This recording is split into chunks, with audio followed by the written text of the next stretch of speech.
Driver সাহেব খুব ছোট্ট একটা নাম, কিন্তু এই নামের পিছনে লুকিয়ে আছে হাজারো রহস্য।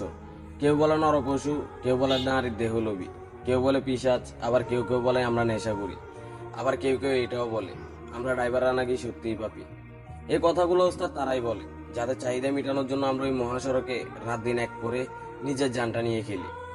আমরা তো ওস্তাদ এই মানুষের চাহিদা মেটানোর জন্য আর পরিবারের মুখে হাসি দেখার জন্য বর্ষা কি, শীত কি, গরম কি, এগুলো সব ভুলেই গেছি।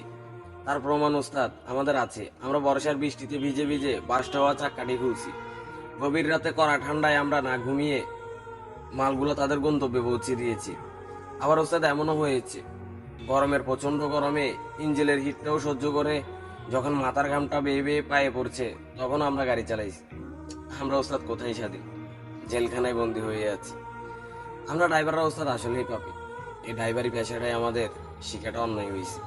না পারতেছি ওস্তাদ এখন স্টারিংটা ছেড়ে দিতে, না পারতেছি ওস্তাদ এই মানুষের কথাবার্তা শুনে বাংলাদেশের রোডে গাড়ি চালাইতে।